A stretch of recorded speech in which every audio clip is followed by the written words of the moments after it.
রাতে খাবারের মেনুতে রাখবো পরোটা, আর এই পরোটা সবাই কি দিয়ে খাবে এটা ভাবতেই বানিয়ে নিলাম এমন একটা রেসিপি যা খেয়ে সবাই অনেক পছন্দ করেছে। নমস্কার সবাইকে, আজকে থাকছে বাগদা চিংড়ি দিয়ে ফুলকপির রেসিপি।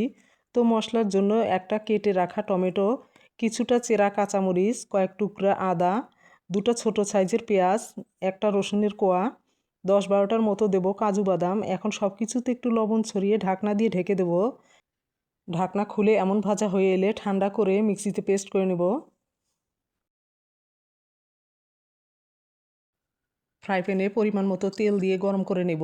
আর আগে থেকেই কয়েকটা বাগদা চিংড়ি কেটে বেছে ধুয়ে নিয়েছি, সামান্য লবণ দিয়ে মেখে ভেজে নেব।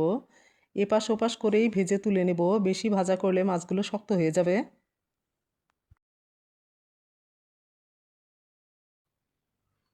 মাছগুলো তুলে নিয়ে এই তেলে কিছুটা ফুলকপি ভেজে নেব। ফুলকপিগুলো ছোট ছোট করে কেটে নিয়েছি, আর আমি এখানে 2-3 জনের জন্য রান্নাটা করে নেব, তাই সব কিছু অল্প পরিমাণে নিয়ে নেব। তোমরা মানুষ বুঝে রেসিপিটা করে নেবে। সামান্য লবণ দিয়ে নেড়ে চেড়ে ঢাকনা দিয়ে ঢেকে দেব, এতে করে ফুলকপিগুলো ভাজার সাথে সেদ্ধ হয়ে যাবে। ভাজা হয়ে গেছে, এখন নামিয়ে নেব। কপি ভাজা তেলে আরও একটু তেল দিয়ে ফোড়নে দিয়ে দেবো সাদা জিরা, তেজপাতা, কয়েকটা গোটা গরম মশলা। মশলা থেকে ভাজা স্মেল বেরোলে মশলার পেস্টটা দিয়ে মিক্সির জার ধুয়ে একটু জল দিয়ে দেবো। আর এখন এতে কিছু গুঁড়া মশলা অ্যাড করে দেবো। 1/2 চামচ করে দেবো ধনিয়ার গুঁড়া, জিরার গুঁড়া, 1/2 চামচ দেবো কাশ্মীরি রেড চিলি পাউডার। আর আমি এখানে হলুদের গুঁড়া ব্যবহার করব না। স্বাদ মতো লবণ দিয়ে সব কিছু কষিয়ে নেব।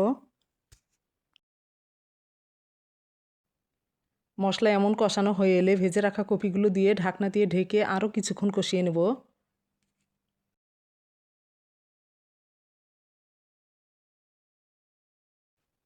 মশলার সাথে কপিগুলো ভালোভাবে কষানো হয়ে গেছে।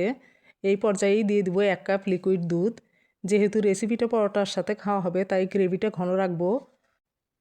তোমরা রাইস দিয়ে খেতে চাইলে আরও 1/2 কাপ দুধ বেশি দিয়ে দেবে, তাহলে গ্রেভিটা একটু পাতলা হবে। এখন ভেজে রাখা মাছগুলো দিয়ে ঢাকনা দিয়ে ঢেকে কিছুক্ষণ রান্না করে নেব।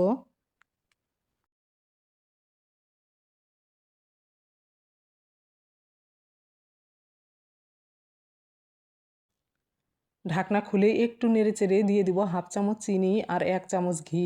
এখন নেড়েচেড়ে আরও 1 মিনিটের মতো জাল করে নামিয়ে নেব।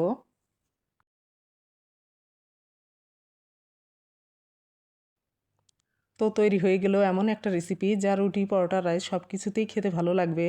রেসিপিটি ভালো লাগলে লাইক কমেন্ট করে জানিও, আর চ্যানেলটি সাবস্ক্রাইব করে পাশে থেকো। সুস্থ থেকো, ভালো থেকো, দেখা হচ্ছে নতুন একটি রেসিপিতে।